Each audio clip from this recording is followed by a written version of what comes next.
पत्रकार जो भी था उनको बता दिया था, उनको बता चुकी थी। ये जो आकर्षण उत्पल है एक फर्जी पत्रकार है, जो कि मैंने दिल्ली जो गवर्नमेंट है वहाँ से भी, चंडीगढ़ से भी, करनाल से भी रिपोर्टिंग ली है। यहाँ के किसी पत्रकार की जो सूची है उसमें ये शामिल नहीं है।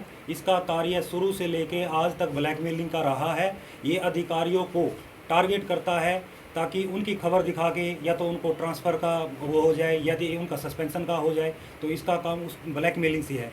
मेरे साथ इसका मामला मोरनी से स्टार्ट हुआ था, जहाँ पर इन्होंने एक फ्रॉड रजिस्ट्री कराने की कोशिश की थी, वो मैंने नहीं की, मगर उसमें मेरे खिलाफ इन्होंने एलिगेशन लगा दिए। उस एलिगेशन की जब जांच हुई, जांच होने पर पाया गया कि इसने पत्रकारिता के दबाव में गलत रजिस्ट्री करवाने की कोशिश की गई और एक सरकारी ज़मीन को हड़पने का प्रयत्न किया गया था। विजिलेंस की जांच, पुलिस जांच, सीएम फ्लाई की जांच रिपोर्ट में ये दोषी पाया गया और अवैध पत्रकारिता का भी दोषी पाया गया, जिसके बाद इसके खिलाफ एफआईआर दर्ज हो गई। एफआईआर दर्ज हुई थी चंडी मंदिर पुलिस स्टेशन में एफआईआर नंबर 246 2017 में दर्ज हुई थी। जैसे ही इसके खिलाफ एफआईआर दर्ज होती है तो ये अनेक मामलों की तरह ये अपनी जो कुक्रम है और अभद्रता है, लज्जितपना है, वो इसका स्टार्ट हो जाता है। जब मैंने इसके खिलाफ एफआईआर दर्ज कराई तो इसने एक मेरा स्टिंग दिखाया, फिर उसके ऊपर मेरी खबर चलाई, उसमें लिखा खुद तहसीलदार का दोस्त एड्स का मरीज है, एड्स की बीमारी से ग्रसित है और तहसीलदार का जो आपस में इनके अवैध संबंध हैं उसको मैं उजागर करूंगा। इसकी पत्नी को भी एड्स की बीमारी लग चुकी है। जनता से प्रार्थना की गई कि इनसे दूरी बनाए रखे ताकि आपको एड्स की बीमारी ना लगे। ये मामला मेरा 2017 में एफआईआर दर्ज कराई। उसके बाद जब मैंने इसके खिलाफ कंप्लेंट नारनौल में दी, वहाँ पर इसके खिलाफ 2 एफआईआर दर्ज हुई। एक एफआईआर में ये इसकी कैंसिलेशन रिपोर्ट के बाद एफआईआर कोर्ट ने दोबारा इसको नोटिस कर दिया। इसने अब सेशन में अपील करी थी, वो सेशन की अपील इसकी खारिज हो के इस आकर्षण उपल और इसकी पत्नी मोनिका उपल, इसकी बहन फलक उपल के खिलाफ वहाँ से गिरफ्तारी के जो वारंट है वो इसके जारी हो गए हैं। दूसरी एफआईआर वो भी अंडर ट्रेल में है। एक एफआईआर सिरसा डबवाड़ी में इसके खिलाफ इस जो अभद्रता के वर्ड ये यूज करता है, पत्रकारिता के दायरे से बाहर निकल के चीज़ें करता है, उसमें इसके खिलाफ एक एफआईआर वहाँ भी दर्ज है। इसके बाद इसका जो रवैया है वो रवैया परिवार की अगर बात की आपके, इसकी पत्नी के खिलाफ है, बहन के खिलाफ है, वो कहाँ इन्वॉल्व हो जाते हैं?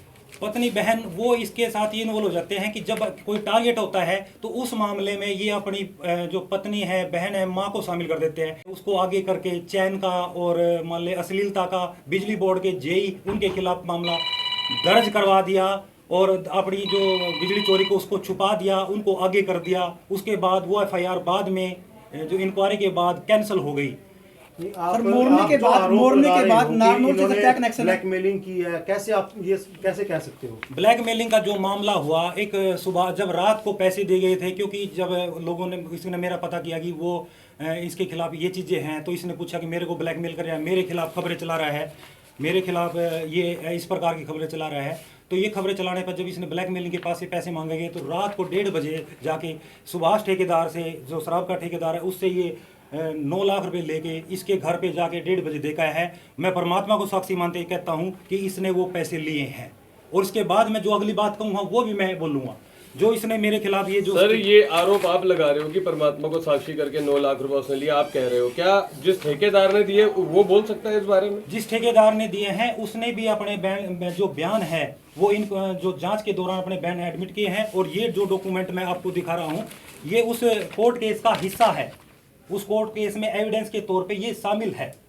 और उसके बाद ये लगातार ये 1.5 महीने तक फरार रहा। यहाँ इसको जमानत नहीं मिली। हाई कोर्ट में जाके एक बड़ा एडवोकेट हायर करने के बाद इसको 1.5 महीने बाद जमानत मिली। ये फरार रहा।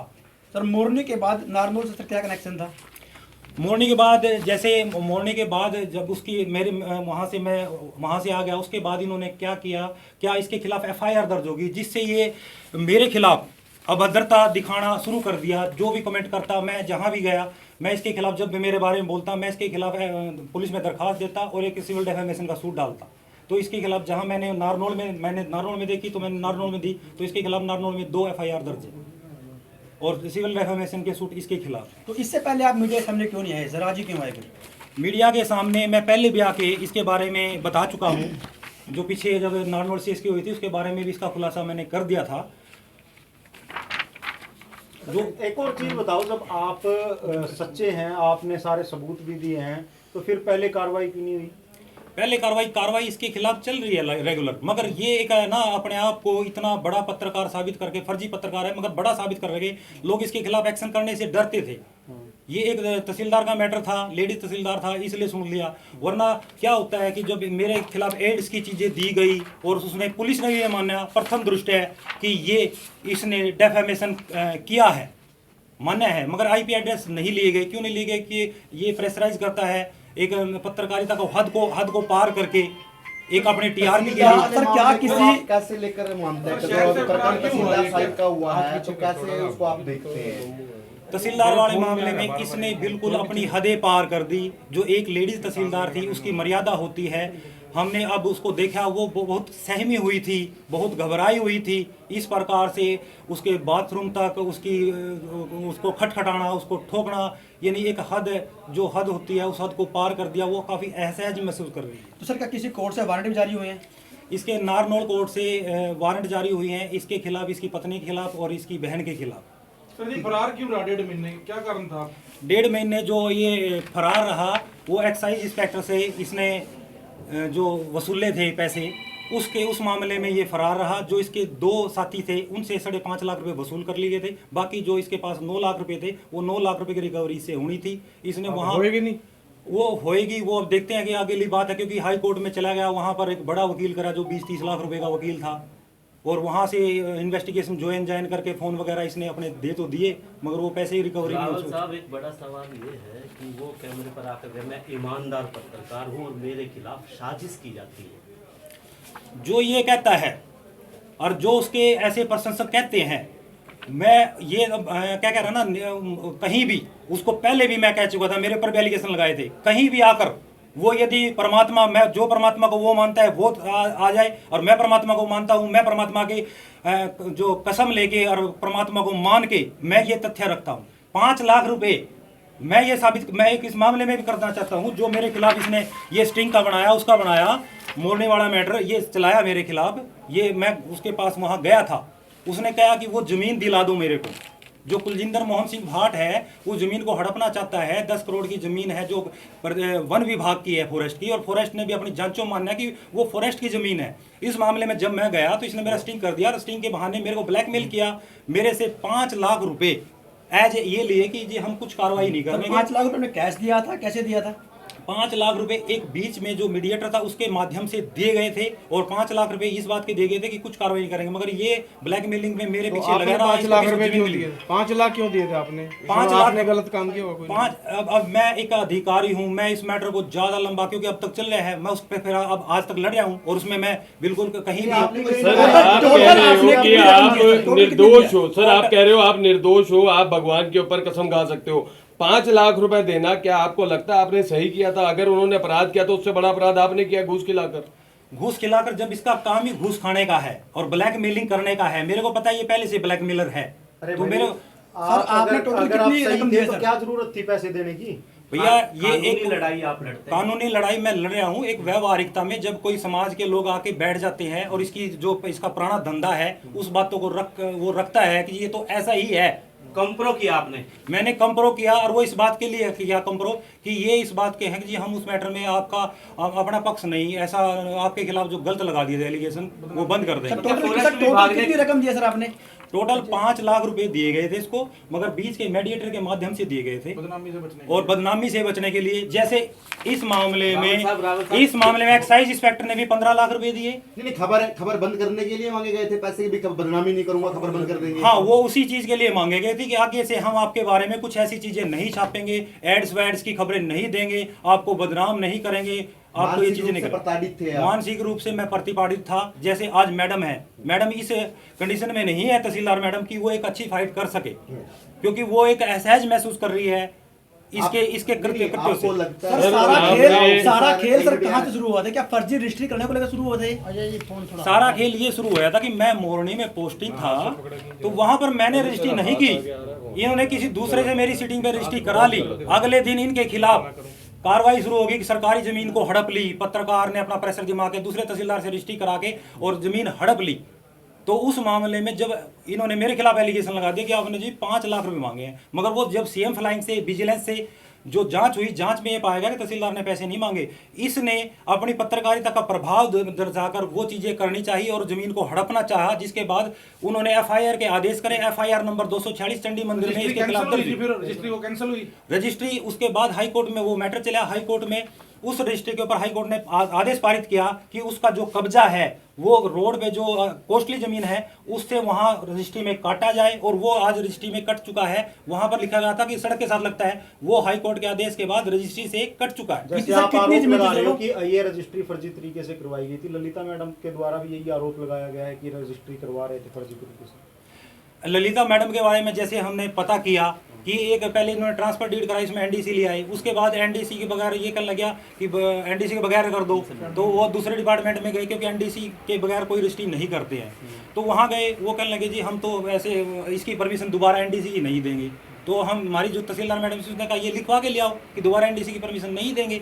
तो ये इसका दोस्त था, ये अपने ही मेट्रो में कुछ एक अपने मेट्रो में इस प्रकार का कार्य करता है और कुछ एक वैसे कर लेता है। राहुल साहब एनडीसी की बात कर रहे हैं, तो मैडम से क्या ये सवाल पूछा गया कि एनडीसी चाहिए या नहीं चाहिए, या डायरेक्ट जो है कैमरा ही चला दिया गया?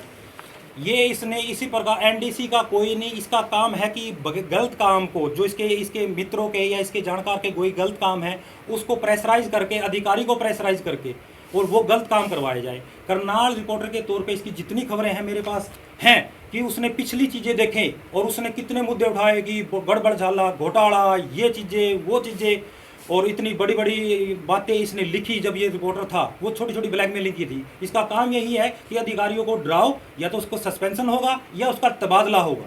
2 दिन पहले करनाल में आकर्षण उपल और तहसीलदार के बीच जो कुछ हुआ उसे कैसे देखते हैं आप? जो आकर्षण उपल के द्वारा किया गया वो एक कृत्य एक दायरे से बाहर है, क्योंकि पत्रकार हमारे पास भी आते हैं, वो पत्रकारों को अपनी स्लिप देनी चाहिए है कि इस मैटर में कोई आपका वर्जन जानना चाहते हैं। आप भी पत्रकार हो, आपको पता है अपने दायरे का कि आप अपने दायरे में कैसे काम करते हो। इस प्रकार से दरवाज़ा खोलना, फिर बाथरूम जाना, खटखटाना, बाथरूम के अंदर है, मैंने बाथरूम के अंदर देख लिया है, क्या देख लिया है बाथरूम के अंदर, किस अवस्था में देख लिया है, ये एक सोचने वाला विषय है। और एक लेडीज थी। तो यही 354 डी और 353 कई धाराओं में मुकदमा दर्ज हुआ, तो सही किया कहीं ना कहीं पुलिस ने, क्योंकि बड़ी संगीन धाराएं हैं ये जितनी धाराएं लगाई गई हैं मामले में वो कम है। इसमें जैसे ये फर्जी पत्रकार है ही नहीं। करनाल का जो डीपीआरओ है, आप उसका वर्जन ले लो कि ये यहाँ पर रजिस्टर्ड सूची में है या नहीं है। जब ये सूची में ही नहीं, ये पत्रकार ही नहीं है, तो इसने एक 420 और की है कि ये अपने आप को खुद को पत्रकार बताता है।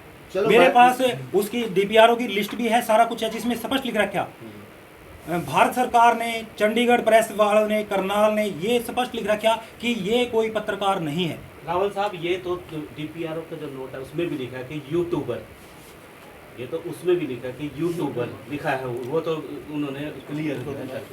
ये 2 डिस्ट्रिक्ट हैं, यमुनानगर, कैथल डिस्ट्रिक्ट में इस चीज़ के जो यूट्यूबर हैं उनको डिसअलाउ किया गया है। मैं ये विनती करता हूं कि जैसे मामले हैं हर डिस्ट्रिक्ट के अंदर, इस प्रकार के जो अवैध पत्रकार हैं, जो फर्जी पत्रकार हैं, जो ब्लैकमेलिंग का कार्य करता है, उनको रोका जाए और एक डीपीआरओ के पास एक ऐसी लिस्ट हो जो सफिशिएंट हो। क्योंकि जब तक डीपीआरओ के पास ऐसी सफिशिएंट लिस्ट नहीं होगी तब तक ये जो यूट्यूबर हैं माइक उठा ले, मैं भी 10 माइक वाले तैयार कर देता हूँ, 20 माइक वाले तैयार किसी के मुँह में सुड़ने के लिए तैयार हो जाता हूँ। तो ये एक गलत है। मैं प्रशासन से विनती करता हूं कि डीपीआरओ एक ऐसी लिस्ट रखे जो रजिस्टर्ड पत्रकार हो, जो जेन्युइन अपना ईमानदारी से, अपनी सत्यानिष्ठा से और अपनी अनुभव से अच्छा कार्य करते हैं, पत्रकारिता के दायरे में काम करते हैं, पत्रकारिता के नियमों के अनुसार काम करते हैं, उन्हीं को पत्रकारिता करने का अधिकार दिया जाए। 2 दिन पहले करनाल में जो कुछ हुआ, तो क्या आप प्रशासन से मिलकर सरकारी गवाह बनेंगे? मैं इस मामले में ये कहना चाहता हूं कि मैं अपने मामलों में इसके खिलाफ जो भी है मैं देने के लिए तैयार हूं, मगर सरकारी गवाह के तौर पे मैं उस टाइम पे यहाँ मौजूद नहीं था, तो मैं गवाह शिकायत देने आए आप? मैं इसके खिलाफ एक 2000 जब इसमें मेरे खिलाफ एड्स की कंप्लेंट की थी, तो एक मेरी मिसिज की कंप्लेंट थी। मेरी मिसिज की कंप्लेंट मैं आज एसपी साहब को देने आया हूं कि ताकि ये जो मेरे खिलाफ एड्स की चीज़ें मेरे दोस्तों के खिलाफ चलाई गई थी, उसमें जब एसपी साहब की जांच में ये पाया गया कि हाँ प्रथम दृष्टया डिफेमेशन होना पाया गया, परंतु इसके आईपी एड्रेस ना मिलने की वजह से इसके खिलाफ मुकदमा नहीं होगा। तो मैं ये विनती करने आया हूँ कि इसके आईपी एड्रेस ट्रेस करके इसके खिलाफ एफआईआर दर्ज की जाए। सर क्या नाम आपका, क्या पद आपका, कहाँ पोस्टिंग है? मेरा नाम आनंद रावल है, मैं नायब तहसीलदार की पोस्ट पर हूँ और मैं प्रताप नगर, यमुनानगर पोस्टिंग।